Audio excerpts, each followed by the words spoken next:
Good morning, everyone. I'm Muriel Bowser. I'm the mayor of Washington, D.C., and we are here at the beautiful Stewart Hobson Middle School in the heart of Ward 6. I am joined by our public education team in Washington, D.C. To my right is the Deputy Mayor of Education, Paul Kine. The State Superintendent of Education, Antoinette Mitchell, to my left, as well as the Chancellor of D.C. Public Schools, Louis Farabee, and the Executive Director of the D.C. Public Charter School Board, Michelle Walker-Davis. So we are led by an incredibly experienced team, and we are here today to talk in some depth about our results in D.C. So we're just over a week into the new school year and exactly 1 week for our pre-K students, and we're here to update you on the state of public education, provide a snapshot of our progress, and share some of our goals for this school year and beyond. As many in our city know, our community committed nearly 20 years ago to build a school system that best serves our students, families, and educators. And some of you remember we had a lot of room for improvement. And one of my predecessors and mentor, Mayor Adrian Fenty, made a bold ask of taxpayers, and that was to go all in on public education, to ensure that the mayor was accountable for delivering results and the council was accountable for oversight. And Mayor Fenty and the City Council made that bold decision to achieve mayoral accountability and council oversight of our school system. Our taxpayers have allowed us to make incredible investments not only in our school buildings, but in our people. We were one of the first places in the country to have to build a functioning two-sector public school system that includes both neighborhood schools and public charter schools. We were one of the first to launch universal pre-K for 3- and 4-year-olds. We made public transportation free for all of our students. We were ahead of the times in terms of teacher compensation, and that's because we were ahead of the times in insisting on recruiting and retaining the best of the best for our kids in our classrooms. So we have learned a lot of incredible lessons along the way, and I'm proud and grateful that DCPS and OSSE have listened to families and educators. We've always stayed focused on how we can do more and better for students. And here's what we know. Back in 2003, our students were so far behind their peers nationwide, it was unconscionable. Our fourth graders were 28 points behind students nationwide in reading and 16 points behind their big city peers. Last year, our fourth graders were only 5 points behind students nationwide and 1 point above their big city peers. In fact, our DCPS fourth graders outperformed those students nationwide. So how did we get here and where do we go next is what we're here to talk about today. And I want to turn it over to Deputy Mayor Kine to talk through the steps we've taken and what we still have to do. Thank you, Mayor. My name is Paul Kine. I'm the Deputy Mayor for Education, as the Mayor said, and I am thrilled to be here today to talk about our public schools and our public education story. Last month, as you know, at the end of August, we shared new data on what many of us already know. The DC is, in fact, a national model for urban public schooling across the country. So it is an excellent time to tell our fuller story. The district has been at the forefront of K-12 education now for decades, and we lead the nation in progress. Our families are choosing our public schools in record numbers, and our educators are delivering results. Now, this progress, as the mayor was sharing with you, didn't happen by chance. It's the result of the hard work of our teachers, many of whom are in this building today, our intentional governance, our mayoral leadership, council's strong oversight, and, of course, our strategic investments. And together as a city, we've got a lot to be proud of as we've stayed focused on this work. So let's take a quick look at the numbers. If you can just go back one slide, please. As I said, last month we announced another strong year of learning. And if you take a look at these charts, English language arts on the left, math on the right, you'll see two things. One, the absolute number is strong. And in fact, our English language arts number is higher than it was before the pandemic. We are now achieving at gains above where we were before the pandemic, which is extraordinary. The second thing you'll notice is that the acceleration is quite remarkable. We're back to 3.6% improvement in both English and math, continuing the steady drumbeat of relentless improvement we've seen year over year in Washington, D.C. We saw similar numbers in profound ways last year when we looked not just at our local state tests, but at the nation's report card. D.C. is the fastest improving urban school system. We don't just claim we are, we actually are. And you can see that in this one chart we're showing you here. This is the rate of improvement from 2011 to 2024. And you look across all of the similar school districts in fourth grade reading, and what do you see? The red bar is DC citywide. The dark blue bar is DCPS. They are both ahead of every other similar school district in the country. This incredible progress on the nation's report card was also in the context of declines across the country. You look here at math on the left, reading on the right.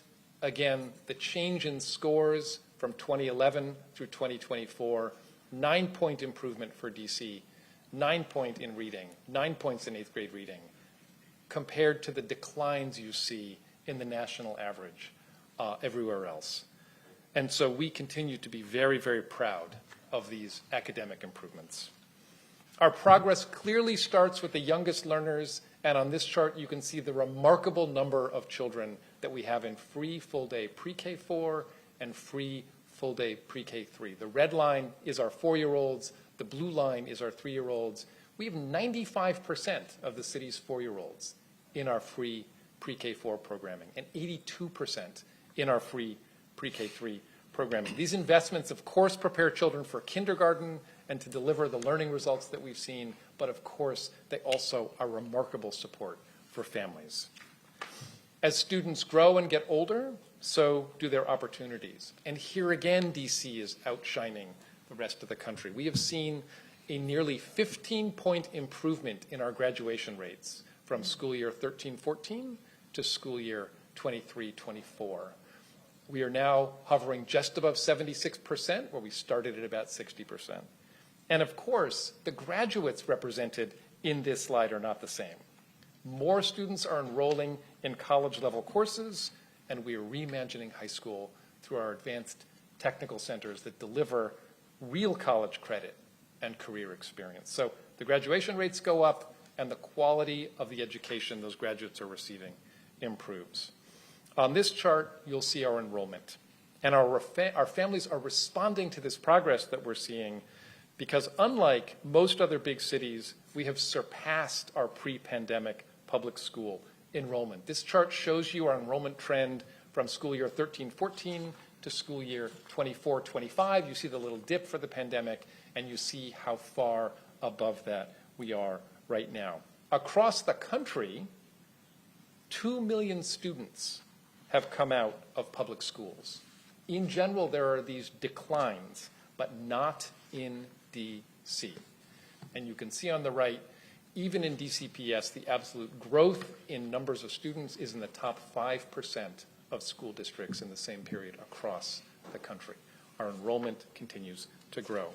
It's growing because parents and caregivers actually like our schools. They think we're doing a good job, as we've seen in recent surveys. Our DC parent satisfaction with their children's schools and college and career preparation is well above the national average. On this page, you can see We've got 86% of families saying they're satisfied with school choice in DC. 87% of all parents surveyed said they are at least somewhat or very satisfied with the schools. So we are seeing this across all the tiers in that survey. Now, this remarkable achievement is the direct result, as the mayor was sharing, of 2 decades of mayoral control with council oversight and our investments. From establishing mayoral control and universal pre-K to raising teacher pay, expanding after-school access, and making bold investments during the pandemic, we remained focused on one goal: giving every student in every neighborhood the chance to thrive. Families are choosing DC public schools because they see quality, innovation, and opportunity at every stage of their journey. And this growth is proof that the model works. It is a reminder that when we invest strategically, we get the governance right, we hold ourselves accountable, we can build one of the strongest public education systems in the nation. Paul, if you could just walk through a few of those boxes, I think that's instructive. Be very happy to, Mayor. Yep. Thank you. So we start in 2007, where we saw the Public Education Reform Amendment Act, or PARA, and that is what established mayoral control in Washington, D.C.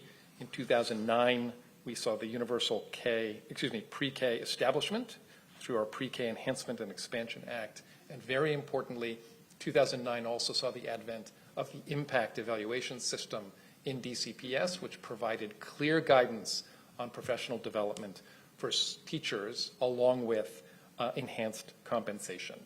We launched My School DC, the family lottery system in DC, which is considered best in class in the country, back in 2013. In 2017, we established the Out-of-School Time Office, providing grants to now 117 different organizations across the city. And then in the 20s, we continued to invest in things in and out of the pandemic, such as high-impact tutoring. Last year, as you all know, we settled a remarkable Washington Teachers Union contract establishing a high benchmark for salaries, which was then matched through our innovative charter teacher pay fund in the charter sector. And just this year, we launched the My Out of School Time portal to allow families access to lots of great opportunities in the after-school space. Speaking of those kinds of investments, we did also want to share the incredible sustained historic investments that we have seen over the past 20 years, past decade. And on this chart, you'll see the black line shows the total local dollars we've invested in our public schools, rising from $1.4 billion to $2.8 billion. And for those of you not good at mental math, that's a doubling. We've literally doubled our overall local investment in schools. We've also done the work here to show what our per student funding is in the orange bars. It started at 16,000, rose 75% under Mayor Bowser over the past decade to $28,000, standing in stark contrast to the 15,000 we see as the national average. We are investing in our schools. Those investments are paying off. Clearly, much of this work is the result of the hard work of our teachers and educators. They are truly the heart of our success. And you can see on this page that our investments in teachers and the work of teachers is also paying off. This is our teacher retention numbers. The green on the right-hand side are those teachers in DCPS rated effective and highly effective. We consider these our best teachers in DCPS. And you can see the same school retention rate there is 87%. We are not having a retention crisis in DC. We are seeing improvements year over year. The orange bar is the DCPS average of teacher retention at 82% this past year, and our district-wide is 76%. Importantly, what do you see happening to these numbers, like the other numbers in these charts? They are going up and up and up. More of our teachers are choosing to stay. Clearly, part of this is due to our incredibly competitive salaries. I mentioned the WTU contract earlier. You'll see in the left-hand part of this chart the actual numbers. Starting DCPS educators now make over $63,000 per year. The average for DCPS teachers is now almost $110,000 per year. $110,000 as a teacher, far above what almost everywhere else pays. Now, in DC, of course, families do not have to choose between quality and access because they have both. And here we're representing the diverse set of choices that families have. On the on the left-hand side of this chart, the bars show you the number of schools we have in our system. So starting in school year 2013-14, you can see a year-over-year increase in our number of schools to the past year. That's more choices for families. The enrollment numbers sit on top, and you can see DCPS and charter school enrollment going up. And on the right-hand side, in the pie chart, you can actually see the results. 48% of our young people are in public charter schools, 52% attend DCPS, but look at DCPS. Just over a quarter choose their wonderful neighborhood schools, and the rest make other options and other selections within DCPS, other neighborhood schools or citywide or application schools. One small note on the charter sector here, this also includes our incredible adult charter schools, a little-known gem in our system that provide real opportunities for adults looking for education and workforce training. So that's all a little bit of the story of where we are today, and we all should be incredibly proud. And when you walk around the city, I want each person in this room, please, to thank any teachers that you meet for the work that they're doing. They deserve our gratitude. But our work is clearly not done. Our work is not done. We are proud, but we are not finished. And so we are launching this school year with a real focus on the future under Mayor Bowser's leadership. We have 3 pillars: learning acceleration, student safety and well-being, and pathways. Starting with learning acceleration, we are ensuring that student attendance remains a top priority. You can move forward one slide. Overall, since the pandemic, chronic absenteeism is down 21.7%. 21.7% reduction in chronic absenteeism. We're doing this through a suite of programs: hard work at schools, support for teachers and school administration and staff. We've got a truancy pilot now where we're referring those with the, that are struggling the most with attendance to DHS to get the services that they need. We are also, you can see on the right-hand side, continuing our nudge communication to families. We are simply reminding families how their kids are doing with attendance, and that has reduced chronic absenteeism by over 6%. So we are doing things big and small. We are also doubling down on our evidence-based literacy and math investments, and you don't want to get Chancellor Farabee started on his excitement for these investments. In literacy, we continue to train hundreds and hundreds of teachers in the science of reading. We continue this year to provide high-impact tutoring to students furthest from opportunity. We are going to see the results of our math task force to start implementing recommendations there. And in the meantime, we've got high-quality math instructional materials being delivered into schools from OSSI and elsewhere, and of course math boot camps this year that will train hundreds of teachers in quality math instruction. Learning doesn't stop when the bell rings, and neither does our commitment to students. So in addition to our learning acceleration programs, we are focusing on ensuring wonderful after-school, weekend, summer activities. I mentioned the out-of-school time office, where we provide spaces for over 15,000 students annually. And we don't do it ad hoc, we do it strategically.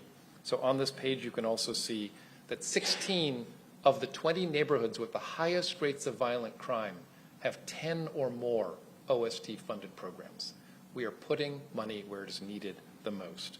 We've got our new MOST portal, as I said to you, and of course DPR, DOES continue to serve wonderful opportunities for young people, including our nationally recognized Summer Youth Employment Program. Of course, this year we remain focused on student safety. As the mayor says all the time, students are safest in school, and we also want to make sure they are safe on their commutes. We are continuing to run our Safe Passage program and refine it to better meet needs of communities. We are covering more than 120 routes across the city with our Safe Passage ambassadors. We are also expanding safety squads under the leadership of the Chancellor. More DCPS schools have safety squads that are dedicated, and my office, along with the Public Charter School Board, is rolling those out into our charter schools as well. We also continue on our journey to reimagine high schools to prepare every student for fulfilling and family-sustaining careers. Here, very simply in this chart, we're sharing with you the increase in the number of career and technical education programs that are all geared towards family-sustaining industries and wages, and the number of dual enrollment programs that provide college credit. And here again, you can see these charts growing taller and taller across the city. We are working, of course, hand in hand with our charter schools and their authorizer, and I'm grateful for Dr. Michelle Walker-Davis, the Executive Director of the Public Charter School Board, for being here today. Thank you, Michelle. And we want to make sure this sector also delivers on its promise for the next chapter of growth. That means supporting schools to succeed while closing those that fall short, approving new models that really meet community needs, and giving families clear, timely information so they can make the best choices for their students. We have a very special charter sector in Washington, D.C., and we have to make sure that we work together to continue its own improvement journey. Now, I'll share a little bit just about some resources that we have across the city, because families need to count on supports that help every student thrive. Our special education hub is here to guide parents through IEPs and 504 plans. We are providing healthy meals, breakfast, lunch, and snacks, so no child learns on an empty stomach. Our Most portal allows families to sign up for quality after-school and enrichment programs, and transportation should be easier with WMATA's Better Bus Network and Kids Ride free passes. Also, please make sure you check out our very cool back-to-school guide available through the QR code on this slide. We really believe that when we remove barriers for families, we open doors for our students. And that's how we build a stronger DC for everyone. And I will just conclude by saying we've made, Mayor, incredible progress. Yes. And we are just getting started. The future of our city depends on the success of our students. And we will keep pushing. Everyone up here at this panel will keep pushing until every family in every ward has access to the education they deserve. Thank you, Paul. And that is a remarkable report card. Good work, team. Let me ask Michelle Walker-Davis if she wants to make any comments.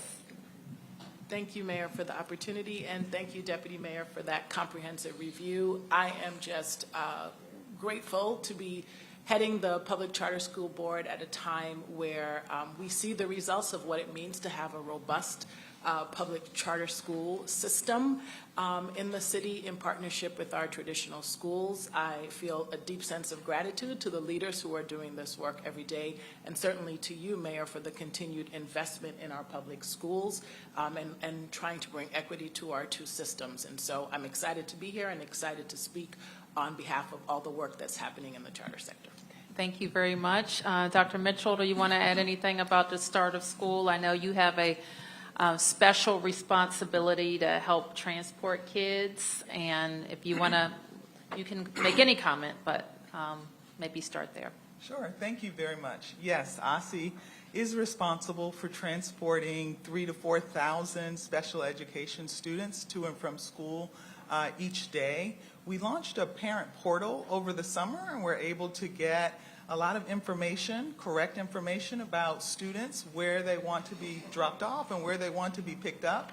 I'm happy to say that things are going quite well with the busing this year. We are excited about the opportunities that we have for families to select whether or not they want to ride in a yellow school bus, whether or not they want to participate in our parent stipend program, which gives parents $400 per month to transport their students themselves, or if they don't want a transportation at all. So we're off to a very strong start in terms of transportation.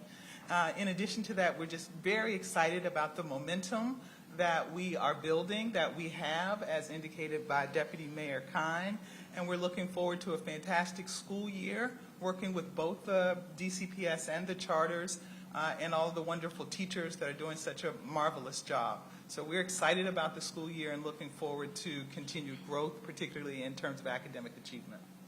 Very well. Chancellor? Thank you, Mayor. Again, appreciate the investments in creating the conditions for this achievement to occur. I think it's also a testament to our families, the hardworking staff members we have at our school. Again, special shout out to Stuart Hobson for hosting us today. Being here reminds me of how important our middle school strategy has been to elevating the experience for our students and these results. I know Deputy Mayor Khan focused on English language arts, but I'm pleased that we are also performing above pre-pandemic levels in mathematics in our middle grades, which is phenomenal, but what we've seen across the nation as math has been a struggle for the recovery journey. And so we believe we have the blueprint, we have the right strategies with the right investments, and we're certainly in a spirit of continuous improvement, and we'll build upon the results that have been shared today. Thank you, Chancellor. Okay, so with that, we can take a few questions. I like to leave slide 4 up while we do that. Thank you. Yes, question?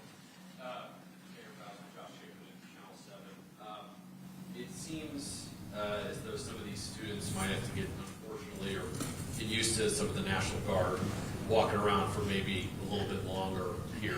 We're understanding that their deployment has been extended, and now we've heard from the DCAG that there is a lawsuit to block their deployment.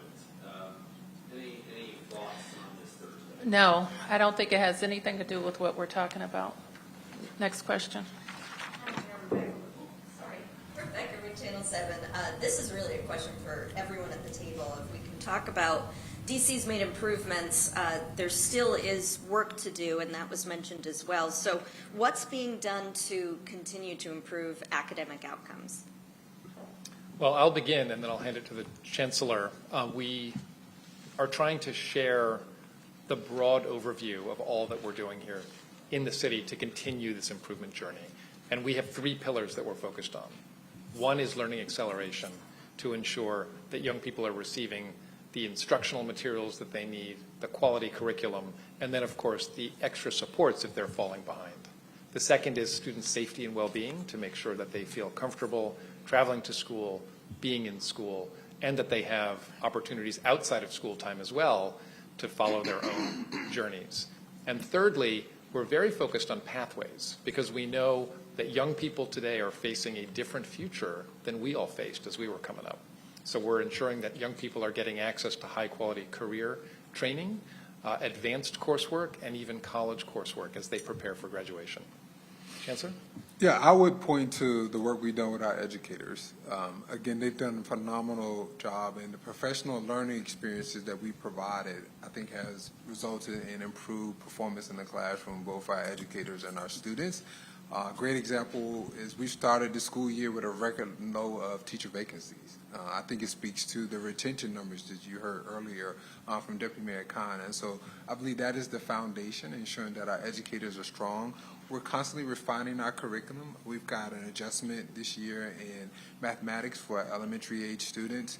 As I mentioned earlier, we have a focus on middle school, especially accelerating course offerings for advanced math. And then thinking about every transition in the journey for students in DCPS has been another focus from us. For our 3-year-olds and 4-year-olds transition into kindergarten, ensuring they have the prerequisite skills, ensuring that our middle school experience is strong as students transition into high school. And then I know it was mentioned earlier, but I just want to reiterate the points around career and technical education, more students in DC taking college courses and earning dual credit. More students in DC with experiences that support career development when students are in high school, which has resulted in, I believe, a greater sense of purpose and belonging, but also a greater sense of preparation for life in the post-secondary space, which has also resulted in improved graduation rates. So I believe we have a lot of the blueprint, a recipe, if you will, for continuing our success, and we'll continue to double down on what's been successful. And we're doing great on the AP exam too, right? Yeah, more students taking advanced placement courses and improved proficiency rate on AP tests as well. So lots to celebrate, but we know we have more work to do. And going off that, if I can ask a follow-up. In response, I guess, what is your response to when we're looking at the national proficiency numbers? Statewide, we're looking at upwards of a third or fewer DC students performing at the national proficient level in reading and math. So how do you hope to continue to improve that compared to the rest of the country? Yeah, when we look at ourselves and do national benchmarking, we like to look at innate results because everybody's taking the same assessment. We know what proficiency looks like across the nation, and especially it gives us the opportunity to compare ourselves to other urban school districts. You heard it before. Our rate of improvement has significantly outpaced our peers. I believe you got the numbers earlier where DC is also outperforming other urban school districts in terms of proficiency. And so I think that is the best measure that we can use as we think about benchmarking ourselves against other urban school districts and school districts across the nation. And I might add that we're going to continue working with our educators. The science of reading is very important, and we're going to increase our work with educators there. We're also doing a lot of high-impact tutoring, trying to get to those students who are farthest behind. And so we definitely have plans to move our to continue moving our students forward.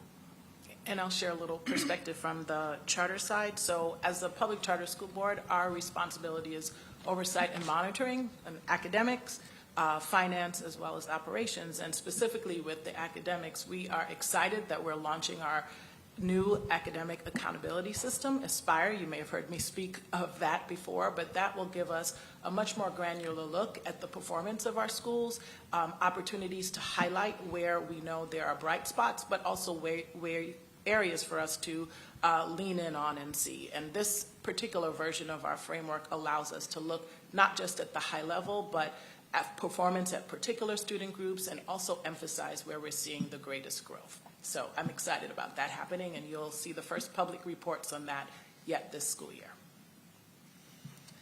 Yes. James Hatch, WUSA. Has there been enough time this year to determine if students without legal status or children of parents without legal status have not been coming to school as a result of the ICE presence in the city? And if so, are you concerned that that sort of thing may interfere with the numbers of improvements that you've stated today? Well, let me start with maybe a slight correction to the question. We don't track data on whether students are documented or not. So we literally won't ever know the answer to that question. What I can share with you in general about our attendance across the system, which is still being collected and reviewed, is that we feel comfortable right now that we're at about the same level of attendance we were last year at this time. So we'll continue to monitor this situation, but our attendance right now looks fine. Yes. Please introduce yourself. Yes. Hi, I'm Nicole Asbury. I'm an education reporter with The Post. This is kind of a little bit of a follow-up, but, you know, there are some Latino families that have expressed a concern. Can you share a little bit more of what outreach strategies are being used with those families to connect with them if they have some hesitance about coming to school because of the, you know, acceleration of immigration enforcement that has been seen? I think what I would just add on to what Paul has already said, that principals and staff are reaching out to families, any families that we expect to see at school. And that is part of our ongoing efforts to make sure that children are benefiting from these great investments that we just talked about, and they need to be in their seats to benefit from that. Yes, Mark. So I'll take another bite at this apple.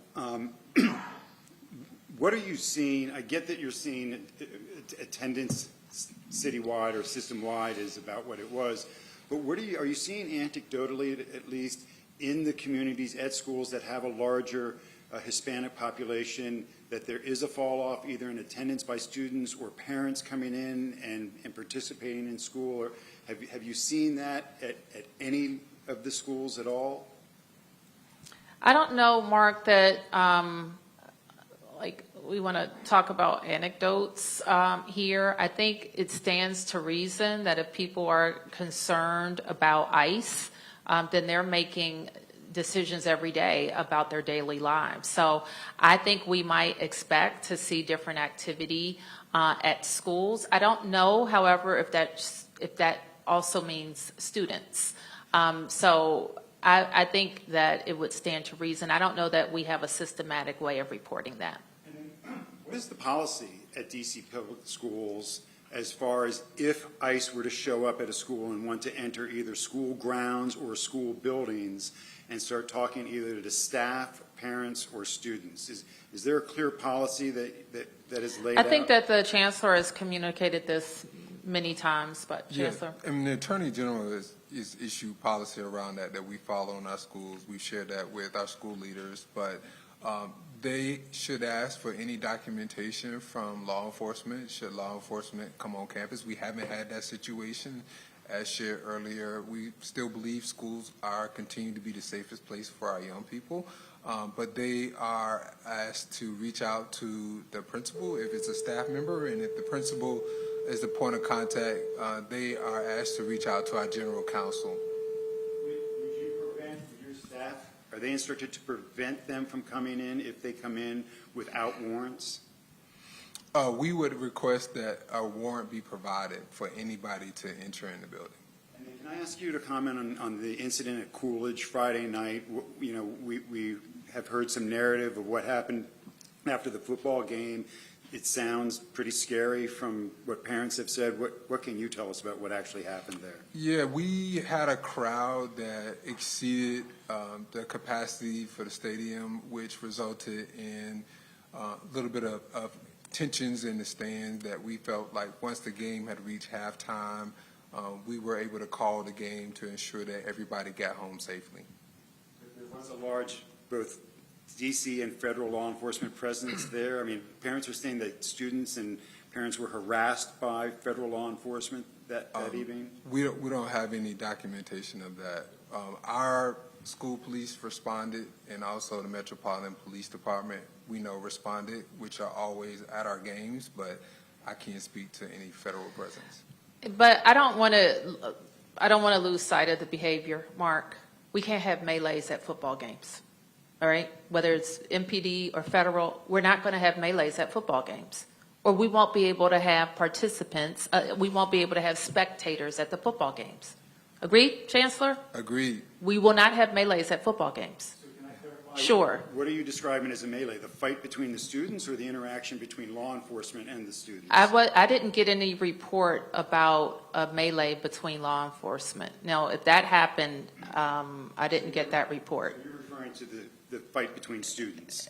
The fight, whether it was students or other people. Yeah. Okay, but not between law enforcement and I'm not aware of a fight between law enforcement and students. We have no indication that occurred. What we know that there was some interactions between students directly.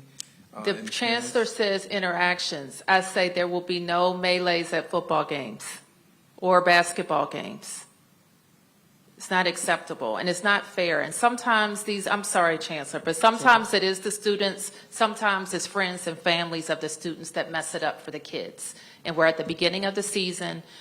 We will make sure we are doing everything on our end on crowd management. And if there's a mea culpa here around that, we take it.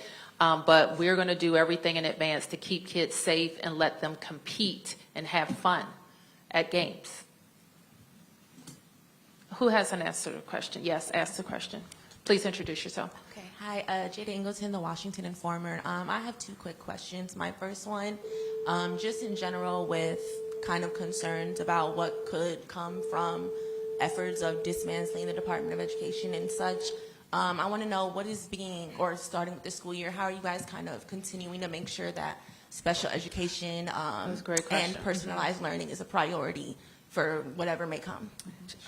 Dr. Mitchell. Sure. We have received the funding for special education from the Department of Education. Our grants administrators continue to interact with their counterparts at the Department of Education, so we don't anticipate any problems or concerns for this year.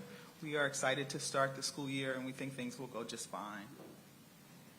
And if I can ask my second one, this goes into a little bit of two different areas, but one concern particularly with the Washington Teachers Union, is just kind of like the privatization of public schools, or that there will be some sort of like a point where public schools or public charter schools will no longer be. And so kind of what is your response to that, in the sense of like making sure that public education will always be, or free public education will always be kind of an option here in DC? I don't even know where to start with that one. Like, is that a serious? Tell me what the Washington Teachers Union has said. Last Thursday, I believe, last Thursday, they had to launch the Solidarity Season movement that's going on for workers' rights. And Okay. that was one thing that was talked about during their specific mention, was just, what we've been seeing for, they said, already 20 years with, kind of corporates and billionaires coming in and kind of infiltrating. I think the response that I would offer is that the term privatization is often misused by people who don't fully understand that charter schools are indeed fully public schools. And here in Washington, D.C., we have, as I've mentioned, and Dr. Walker-Davis can talk about, a phenomenal authorizer and set of public schools that are given certain autonomies alongside their public dollars, but they're held to an incredibly high standard. I mean, in this city over the past 10 years, I think we've opened 60 new public charter schools, but closed 30. So there's a very high standard that comes with that public funding, which we believe is actually an appropriate approach for an innovative sector of our economy. So I would just be careful about the use of the word privatization, because that does not apply to the very public, nonprofit set of public school operators we have in our charter sector. And thank you. I would just add that during this school year, we will be reviewing a school that is up for its 30th year review. And so we have a 30-year history of public charter schools in the District of Columbia that are part of this phenomenal improvement journey that you see and that the Deputy Mayor has spoken about. Our charter schools are almost entirely locally grown. These are DC educators who've opened schools in the District of Columbia and who are serving our families with a robust array of options. And so I think we have a lot to be proud of in the District of Columbia, that we have almost half of our students engaged in a public school, including our adult students. And let me just add, and this is why I think what was discussed is highly unlikely. But, and I'm going for the chart, a couple of slides that were mentioned. One on slide 8 is parental satisfaction with our public schools. DC ranked top of the nation in parental satisfaction with 86%. The middle box, 53% of parents reported being very satisfied. Let me just tell you, as somebody who gets polled on a lot, that is a very hard number to achieve. 53% saying they're very satisfied, and even one more, up more, saying somewhat satisfied. That's, in contrast to them saying, oh, blah, it's okay, or I don't like it that much, or so those are really, really big numbers. The other slide that I want to point to is the investment that DC taxpayers have allowed us. And I sometimes dwell on this, and because we should be very grateful that we built a growing, robust economy in this city. But DC taxpayers frequently tell us that their number one funding priority is public schools. So the reason that we've been able, and that we don't have unlimited money, so when we spend this money on public schools, we're not spending on something else. So DC taxpayers have indicated that they're very satisfied. Another number that I like to point to, let me see if I can find it.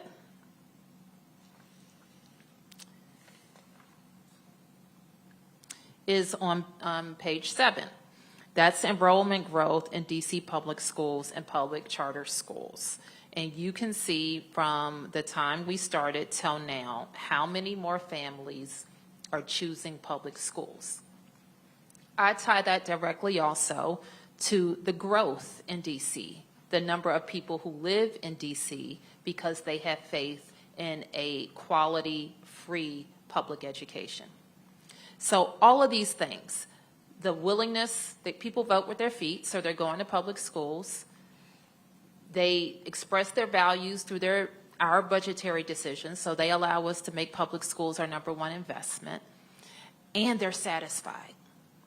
So that's why I think that the Washington Teachers Union should feel really confident that we're going to keep investing in public education. Thank you. Yes, Mark? Off topic. Yes. Going back to Attorney General Schwab's lawsuit that he filed today, do you support that lawsuit? And can you tell us what it does to your efforts to get the crime emergency to expire?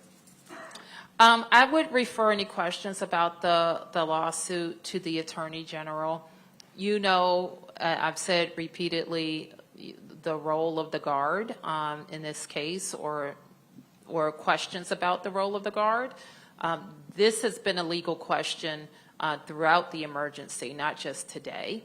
And I will just reiterate that my focus and the focus of our Emergency Operations Center is on planning for the exit out of the emergency next week and post-emergency operations in the district.